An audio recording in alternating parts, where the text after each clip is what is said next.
So I know you've been following the Pike County Murders, right? I mean, it's a case that just gets under your skin. Oh, absolutely. It's one of those stories that's both fascinating and horrifying. Yeah. Today, we're going to kind of go beyond just the headlines and really dive into what makes this case so compelling and also so disturbing. Right, because we're talking about 8 members of a single family.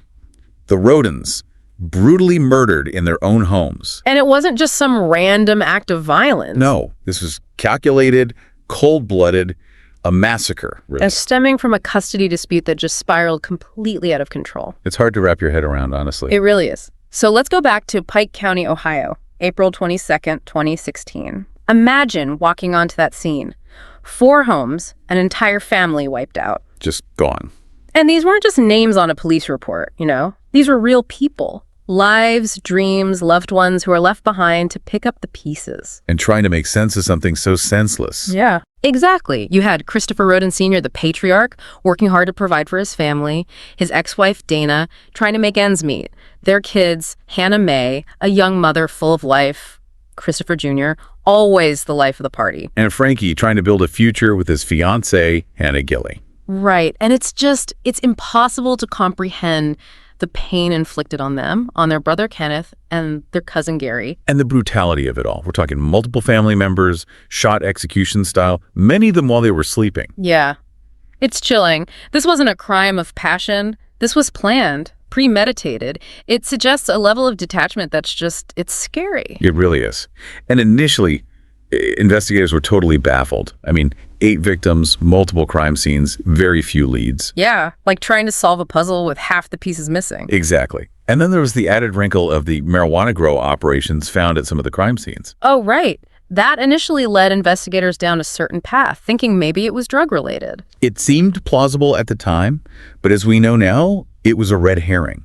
A piece of a much larger, much more sinister puzzle. And that puzzle really started to take shape when suspicion shifted to a family incredibly close to the Rhodens, the Wagners. A family bound by blood and history, but also a family harboring a dark secret. And that's where this custody battle comes in. Jake Wagner and Hannah Mae Rhoden shared a daughter, Sophia. And that custody dispute, those parental rights, became the twisted core of this whole case. It's important to remember that custody disputes, while often emotionally charged, rarely escalate to this level of violence. Yeah, so the question becomes, what was it about the Wagners that pushed them over the edge? What drove them to commit such a horrific act? Well, 2 years after the murders in November 2018, we started to get some answers. Authorities arrested 4 members of the Wagner family: George Billy Wagner III, Angela Wagner, George Wagner IV, and Jake Wagner. And the motive? Prosecutors alleged that the Wagners planned and carried out these murders all to gain full custody of Sophia. It's a level of obsession that's hard to grasp. To think that they were willing to take 8 lives, including children, for control. It's mind-boggling. And the investigation itself is a fascinating story.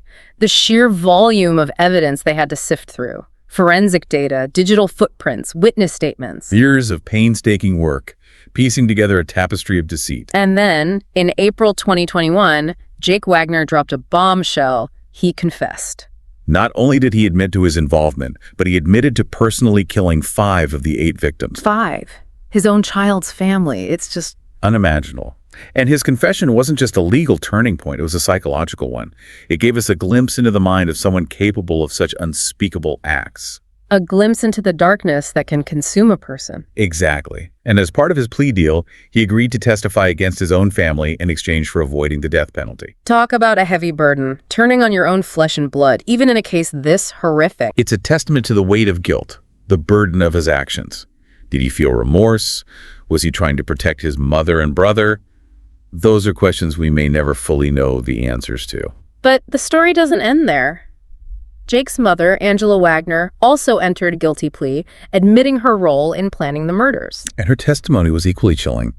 It provided a disturbing look into the family dynamics, the warped thinking that led to this massacre. So we have this family driven by this obsessive need for control, an obsession so powerful that they were willing to extinguish the lives of 8 people to get what they wanted. But how did they actually pull it off? What steps did they take to put this horrific plan into motion? Well, according to Angela's testimony, the Wagners spent months meticulously planning every detail of the murders, from buying supplies like shoes and ammo to conducting surveillance on the Rhoden homes, learning their routines, their vulnerabilities. It's terrifying. The level of calculation, the cold-hearted premeditation. And they were incredibly careful, using burner phones, disguises, even tampering with evidence. They almost got away with it too, right? They very nearly did.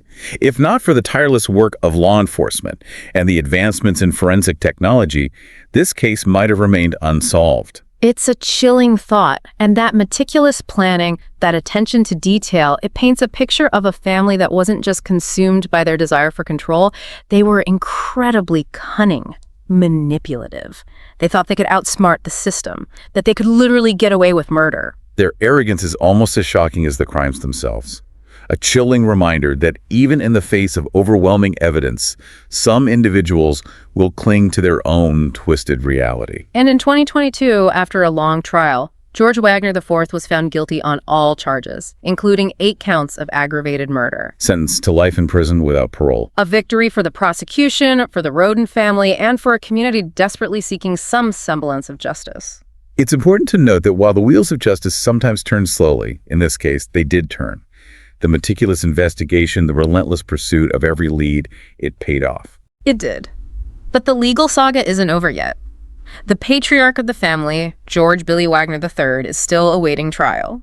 His day of reckoning is scheduled for January 2025.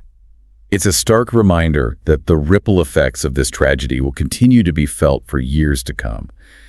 Digging deeper into this case, it becomes clear that the Wagners weren't just driven by a desire for custody. It goes way beyond that. Oh yeah, this wasn't just about Sophia. No, they were fueled by this chilling sense of entitlement, like they were somehow superior to the Rhodens, that their bloodline, their way of life was inherently better. Right, and that's where it gets really disturbing. It wasn't just about legal custody, it was about control.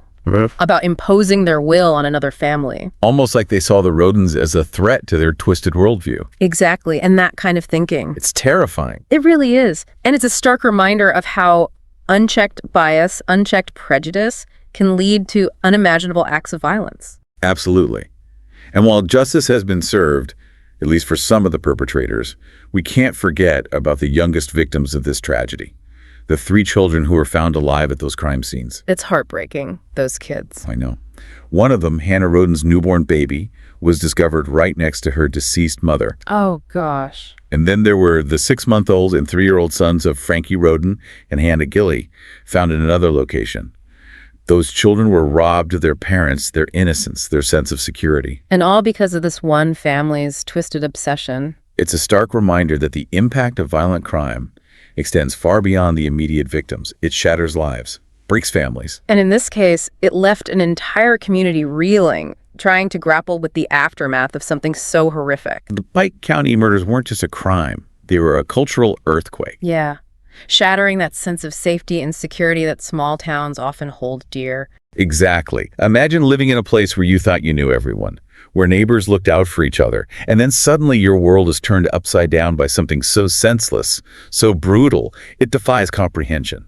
And that sense of collective trauma, it can linger for years. Oh, absolutely. It can erode trust, create suspicion, make it hard to feel safe in your own home. It's a wound that takes a long time to heal. It does. And the Pike County community has shown incredible resilience. They have. But the scars, those will undoubtedly remain. They will. It's a reminder that even in the most peaceful of places, darkness can lurk, and evil can strike when we least expect it. It's a sobering thought. It is. No, we can't change the past. No. But we can learn from it. Absolutely. And the Pike County murders serve as a chilling reminder of the dangers of unchecked obsession. Of what happens when family disputes spiral completely out of control. And they also highlight the need for greater awareness of mental health issues. Especially within the context of family law. Right, because we need to equip parents with the tools and resources to manage conflict, to prioritize their children's well-being above all else. I couldn't agree more. Custody battles often become battlegrounds for ego and resentment. Yeah.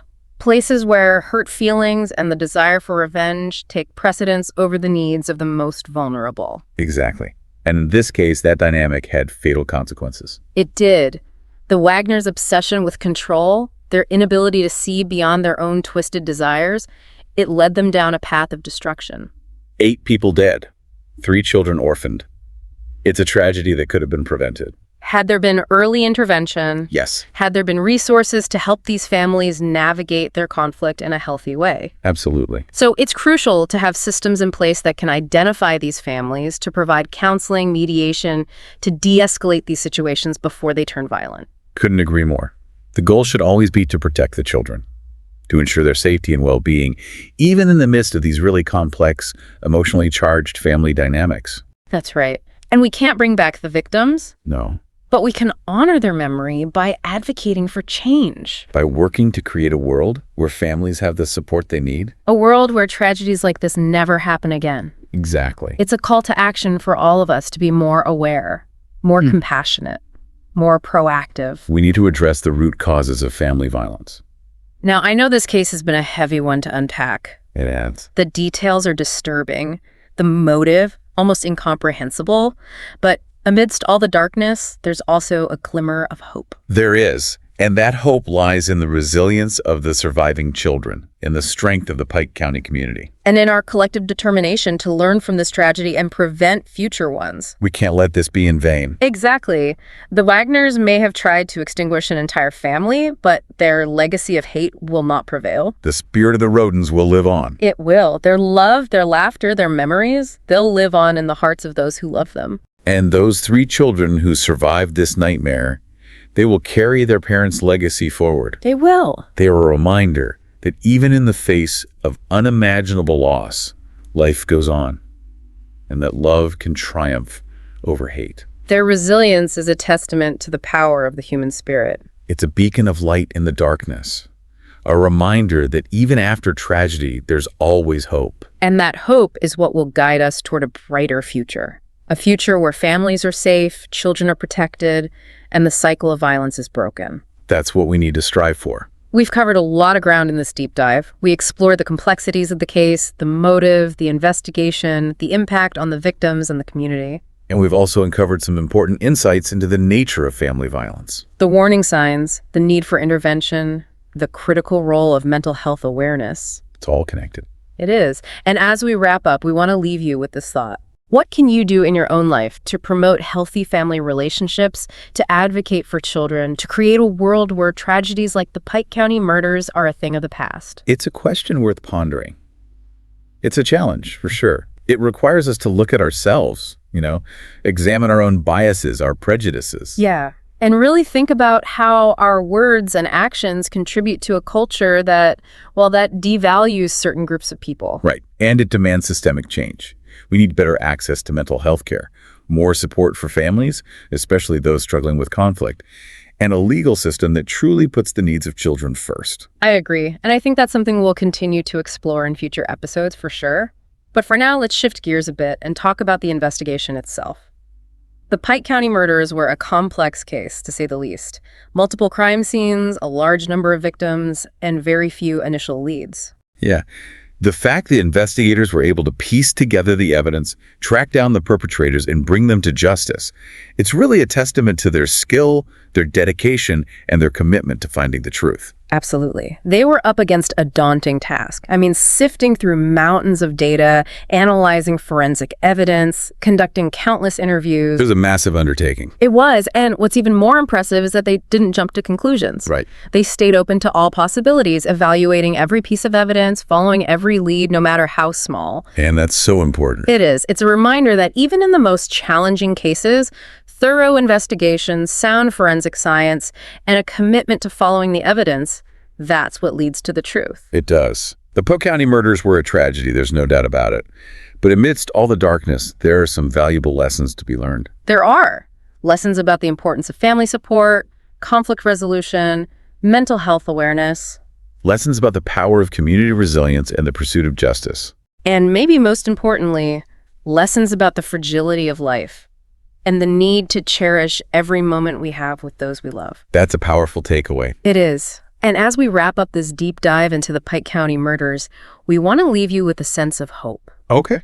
While this case definitely highlights some of the darkest aspects of human nature, it also shows us the strength, the courage, the compassion of the human spirit. It does. The Pike County community has shown incredible resilience in the face of this unimaginable tragedy. They have. And those surviving children, they've demonstrated remarkable strength, navigating a future that's forever altered by loss.